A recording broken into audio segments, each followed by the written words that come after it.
Welcome back to the Chamber Vibes podcast. If this is your first time listening to our show, this is not the voice that you will typically hear. My name's Kayla Boone, and I'm the president and CEO of the Bedford Area Chamber of Commerce. Our podcast is typically hosted by our director of marketing and events, Foster Garrett, but she's taking some well-deserved time off this week. If you're new to our show, we interview a different chamber member every week to find out what they do and why they do it. We record right here in the town of Bedford in the amazing Media Squatch studio. Before we get to the interview today, I want to update you on a couple of events that we have coming up.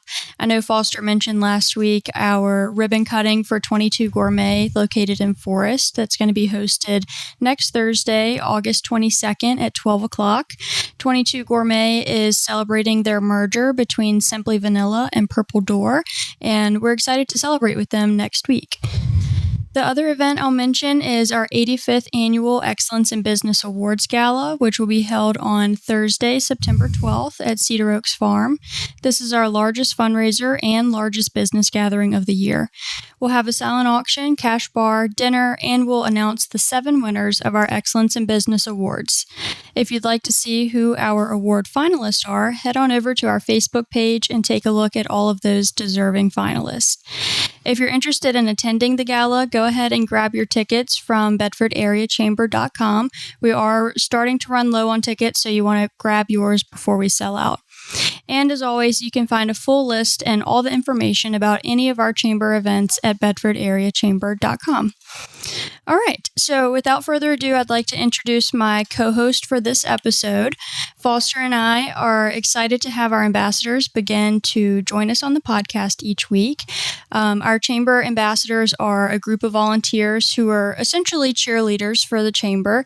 You'll see these individuals frequently at ribbon cuttings and other chamber events, but they also do a lot of work behind the scenes to kind of keep our chamber moving in the right direction. So the ambassador who's joining us today is Harriet Trevino. Harriet, thank you for joining us. Oh, it's my pleasure. Thanks, Kayla. Of course. Will you tell our listeners just a little bit about you and your background, personally, professionally, within the chamber, anything like that? Oh, my. A wide topic. That's good. Yes. So we've lived in Bedford for just about 5.5 years. And the very first business decision that we made when we moved here from Connecticut was to join the Bedford Chamber. And listen to that train.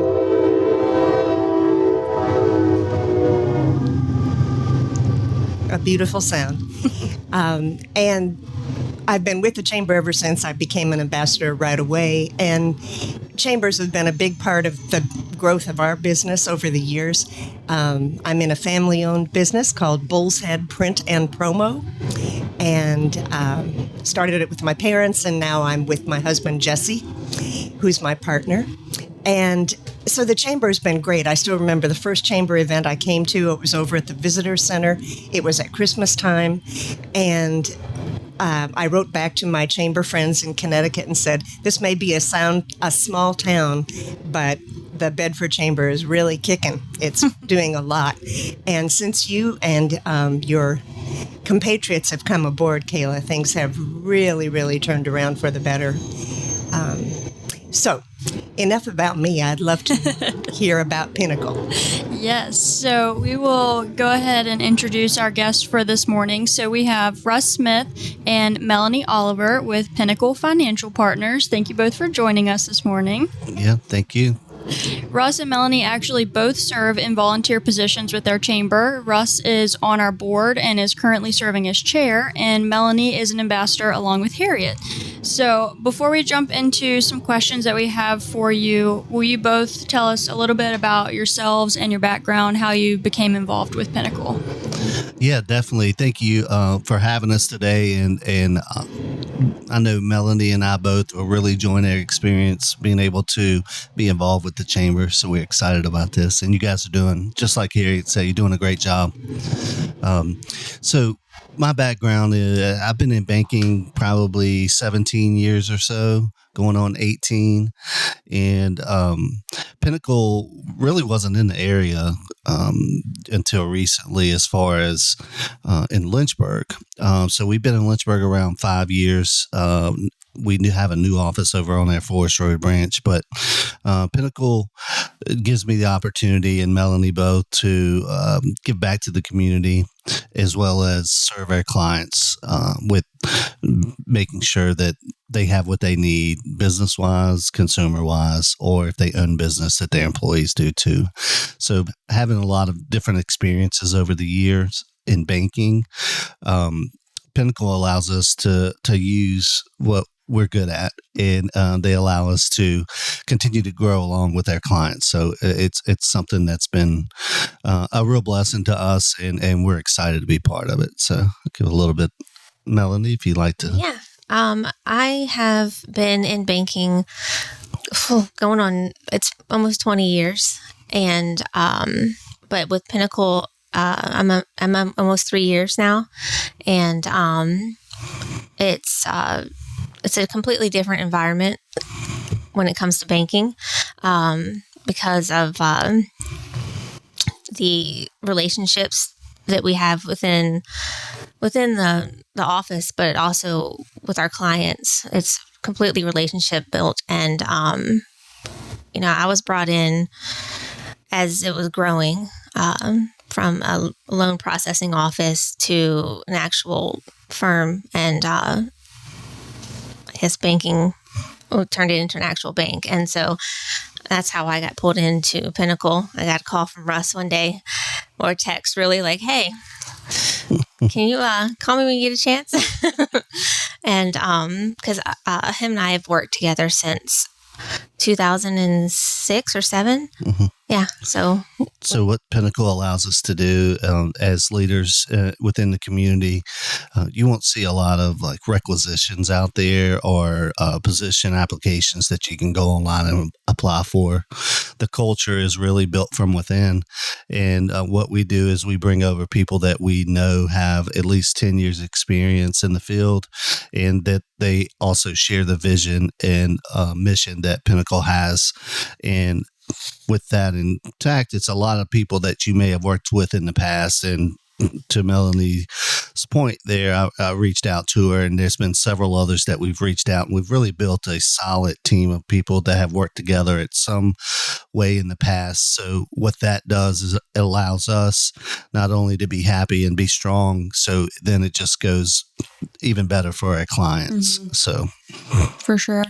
And I know we were talking before we started recording, but Pinnacle was on our podcast about a year or so ago. So if you heard that story a while back, I would encourage you to stick around to hear some new information. They have some new updates and things that have been going on since they were last on the show. So if you heard the first one, stick around and you'll hear some new information here in a little bit. But will you guys talk just a little bit about the history of Pinnacle as an entirety, not just in Lynchburg? Yeah, definitely. I'll start off with this, and I'll turn it over to Melanie and let her give her story. But I would say it was 24 years ago, going on 24 years ago, and we actually have an anniversary party coming up. Some bankers in Nashville that were with some of the bigger banks, bigger bureaucratic banks, they got together and said, you know what, this just isn't right. This doesn't feel right. It feels like, everyone's a number. It was very, the bigger banks, you can't really give the kind of service that you would want to. It was the way they were feeling. They got together. They formed Pinnacle in Nashville. That's where our headquarters are. So they got together, formed, and then the mission was to be the best place to work in the Southeast. And since then, Tennessee, we're in Florida now, we're in Alabama now, we're in Atlanta. Virginia is pretty much, in Northern Virginia is about as high as we go, but we're continuing to grow and expand in the Southeast. So it gives you that feel of a smaller bank, but also has the access and ability to operate just as the bigger banks do as well. Pinnacle's model, like we stated, is you bring good people on, you really take care of your employees, and then your clients are going to be taken care of as well.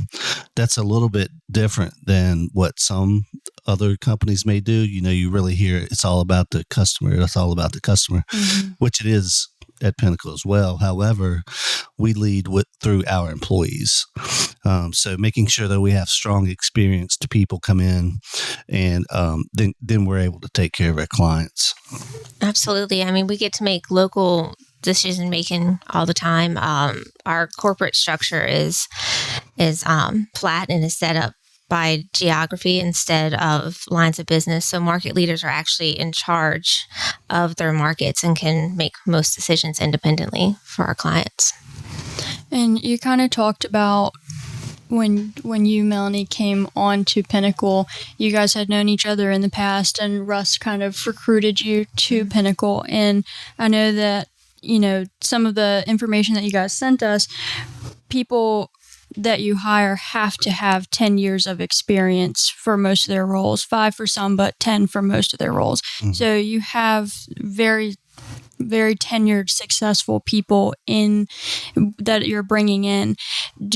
How do you think that kind of team dynamic of never having a trainee, always having someone that's really experienced, how do you think that benefits your clients differently or creates a different team dynamic within the bank versus another bank that might have new trainees all the time?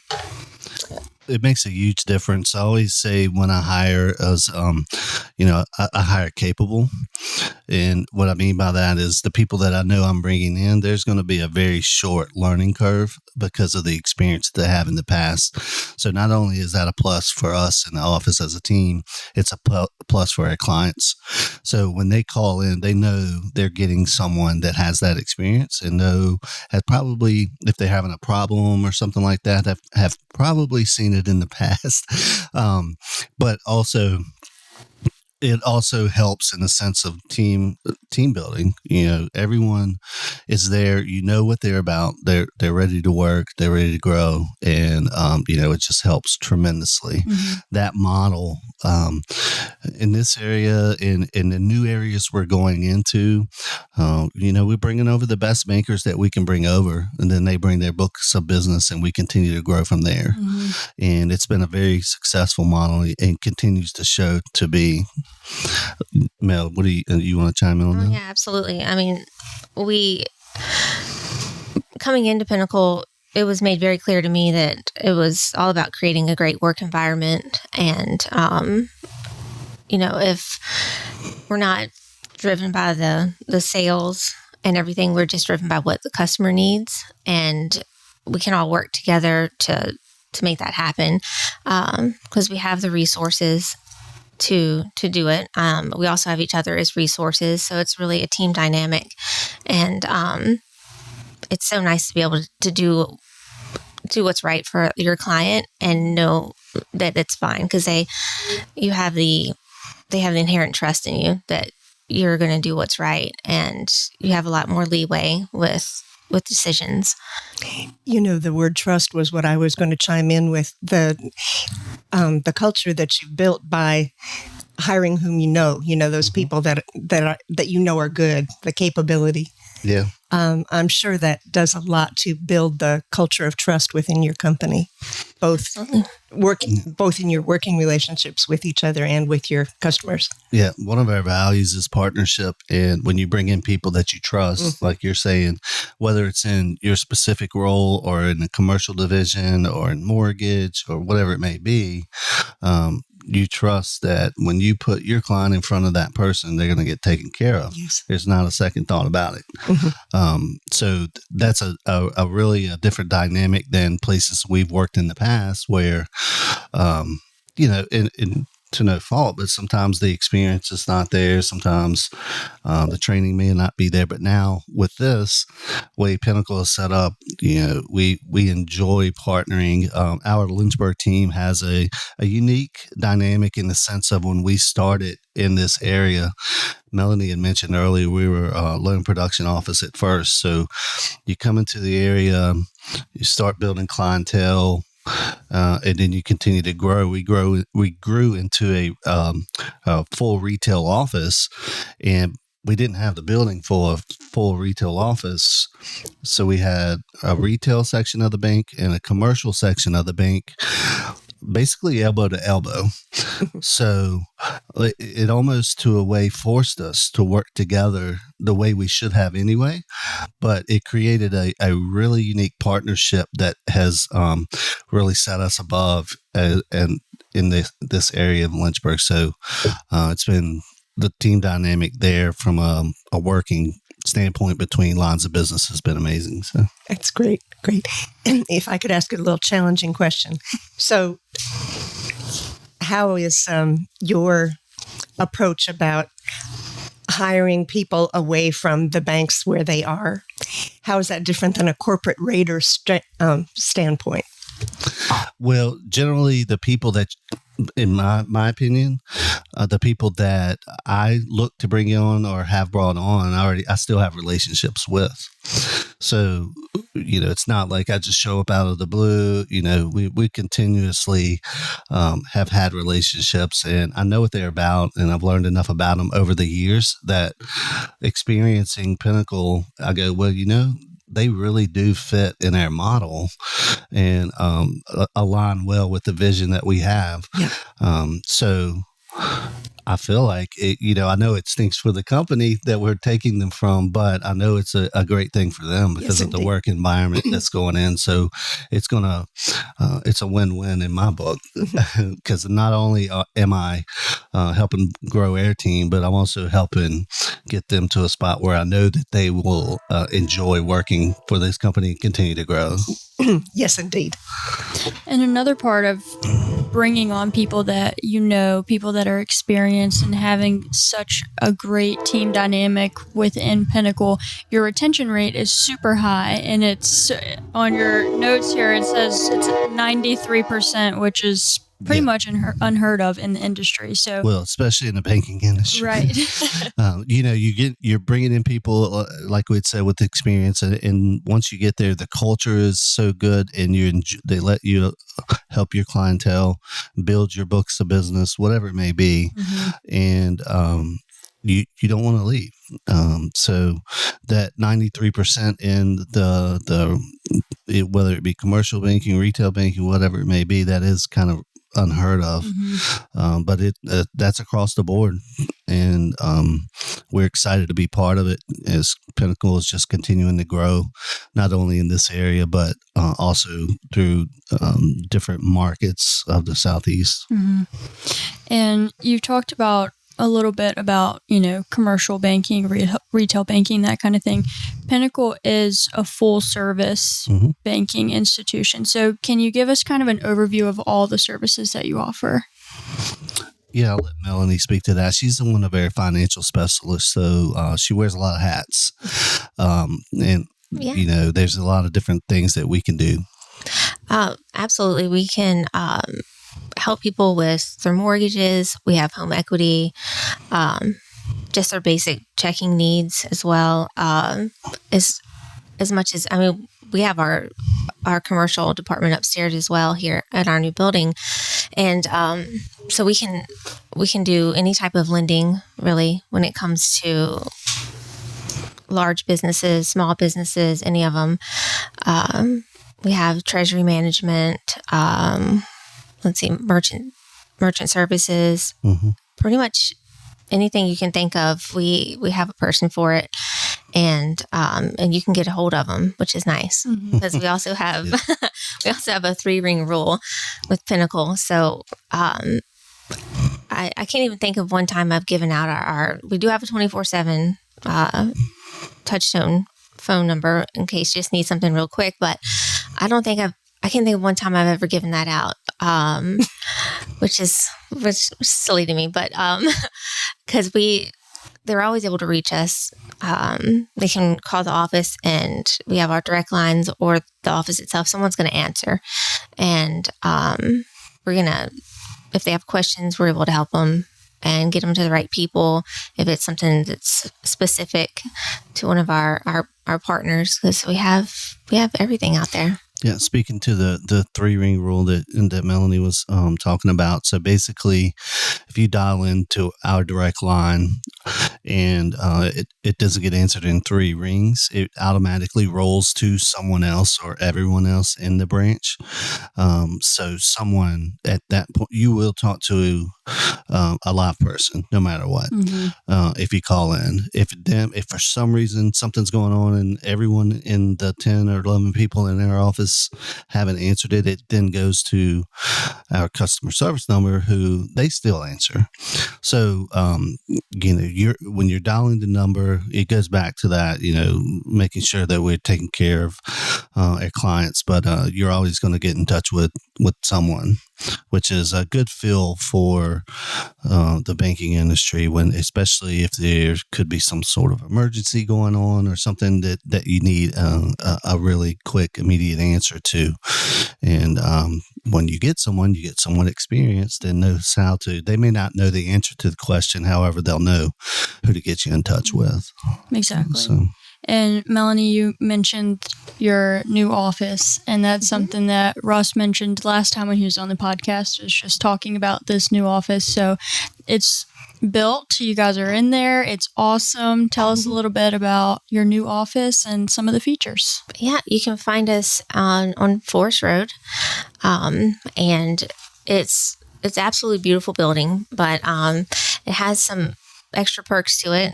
I mean, considering we were in a very small office altogether before, it's quite different. We also have a learning center in the building, so that when we can have meetings in there, it's set up it looks almost like a little mini theater, honestly.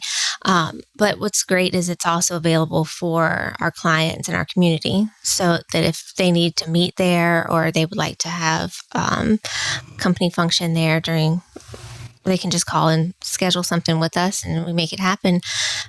We've had quite a few of them thus far, and it's, it can happen during business hours, and it doesn't affect the flow of the banking or anything. It's also very private. We have we have a smaller conference room as well that is also can be it can be used if someone needs to have a meeting, and one of our small businesses doesn't have an office of their own per se. They maybe work out of home or whatever, and they need to meet with someone. They are welcome to schedule a time at our office and use that. We have clients that will bring in their laptop, and they have a little area for them if they need to check on something. It's very welcoming, and if it's a need of our clients, we find a way to meet it, honestly. And the building really helps with that. For sure. It's another way that Pinnacle's looking at giving back to the community. So not only is it taking care of us, but we want people to come in and see the facility and feel comfortable when they come in. So a lot of nonprofits, our partners, our clients that don't have meeting space, they come and they utilize it, and it's a win for both, because we enjoy being able to help the community and the people that are in it.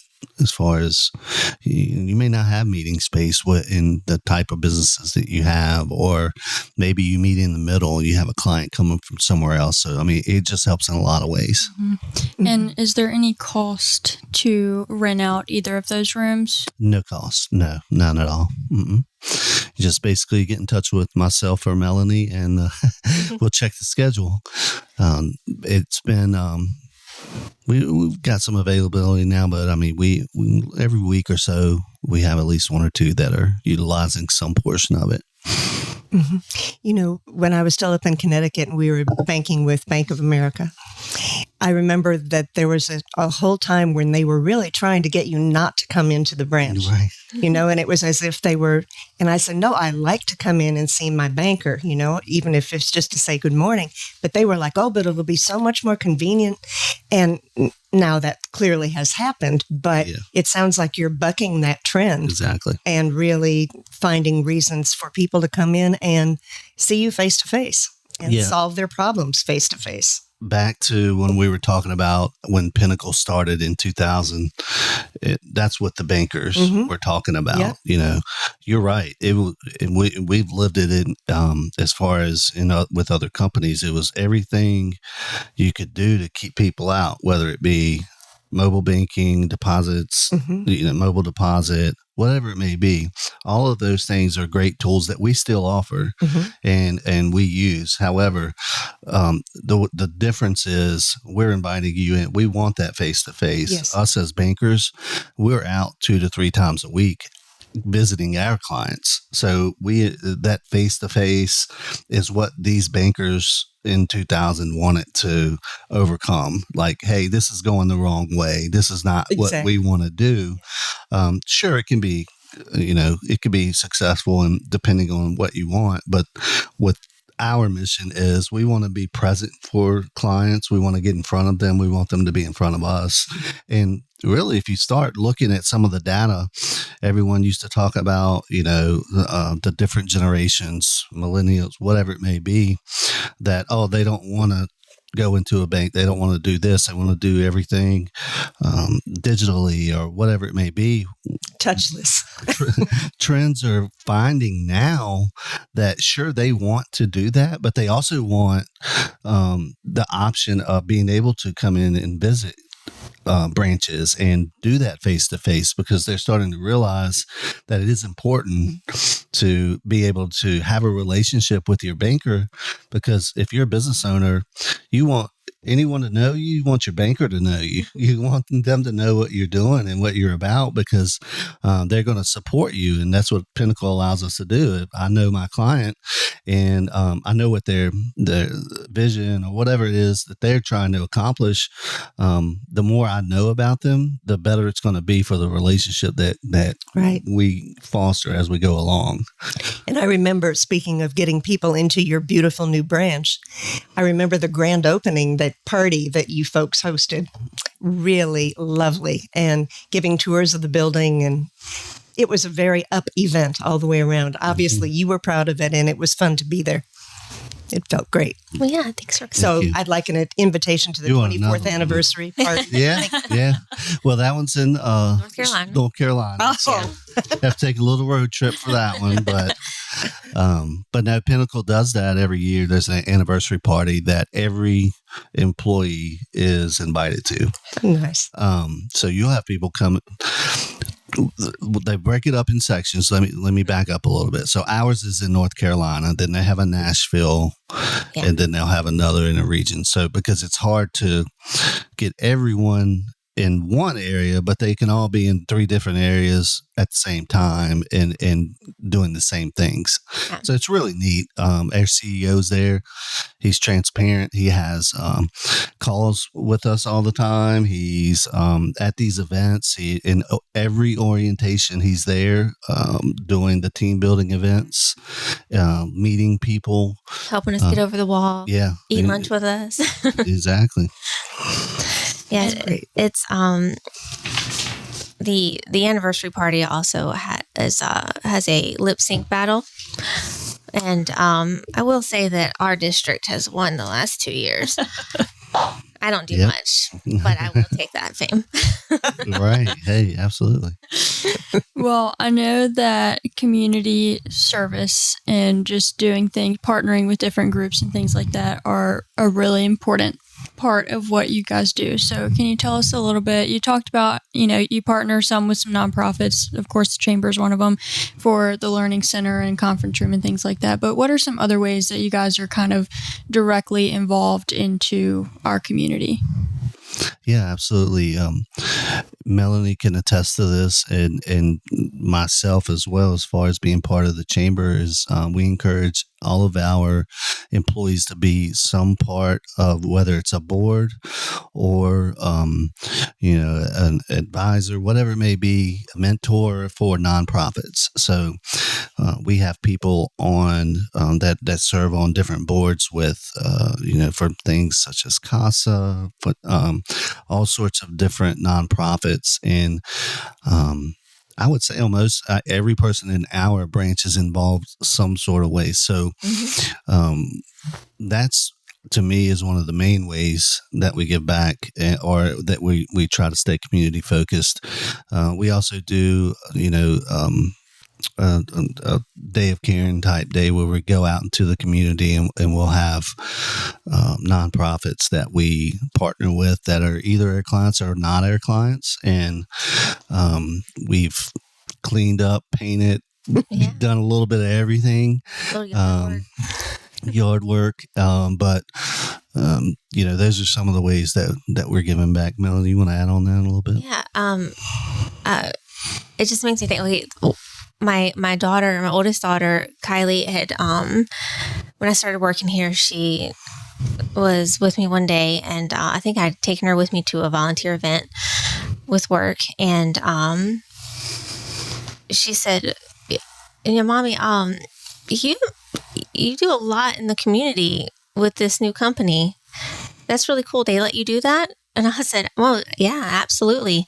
I can volunteer at anything, and we make it happen. Like if it's during the business hours or weekend or whatever, we can make that happen. And it's nice to be able to get out there and help, and being able to do things with the chamber, and it's fulfilling, and Pinnacle allows that to be something that gets to be part of my life more and more now.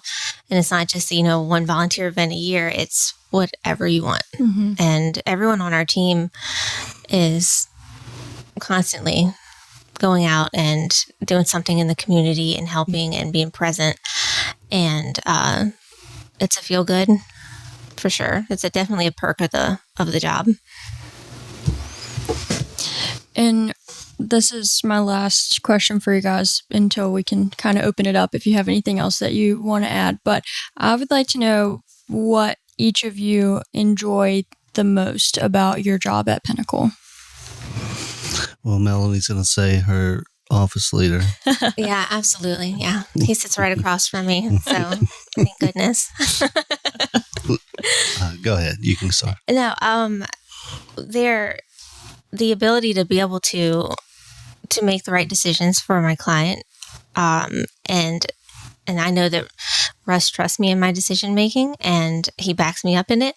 And that's an extreme feel good. But also, working at Pinnacle, I have a work-life balance that you can't always get. And the family environment that we've created and the culture that comes with Pinnacle is great. There's no reason to not want to go to work, Mm-hmm. I don't ever dread it. I look forward to returning to my team when I'm on vacation. And I think they might miss me too when I go, because I do get a lot of texts. None of it's work related. So it's like working with your best friends, honestly. That says a lot. Yeah. Yeah, I would say kind of piggybacking on that, but the thing I enjoy the most is the culture. And you can look at that in a lot of different ways, whether it's the culture that you're there in the actual work environment inside of the building, or is it the culture of giving back to your clients, or is it the culture of what Melanie was talking about, support or backing.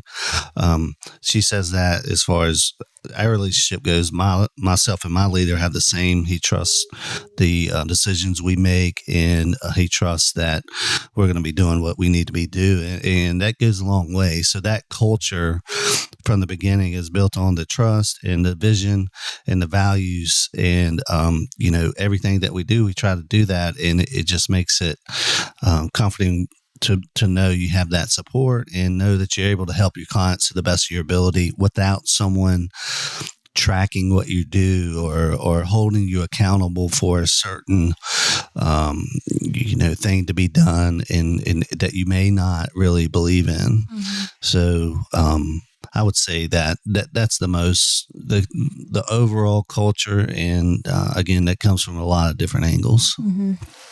And it's always interesting. I was telling you earlier, Russ, I haven't done a podcast in a while because Foster normally just hosts them now. But it's always so interesting when we have a podcast because we're talking to people that we know pretty well, a company that we're pretty familiar with, but we still learn something new every time we have a conversation. And Harriet, I know you weren't as familiar with Pinnacle prior to this podcast, but is there anything being newer to learning about them that you can think of now that you think it would be beneficial to be answered on this podcast?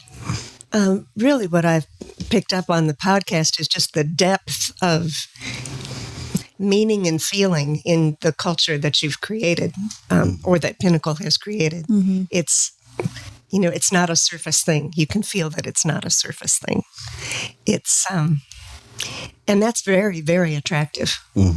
I don't think I could work someplace in banking for 10 years before I can come and get hired by you. So I'm just going to have to admire you from afar. Right. But it's a wonderful tone that you're putting out there. Awesome. Thank you. And if someone wants to get in touch with you guys or Pinnacle, what's the best way for them to do that? Yeah, they can, look up our local office online. You can go to pnfp.com.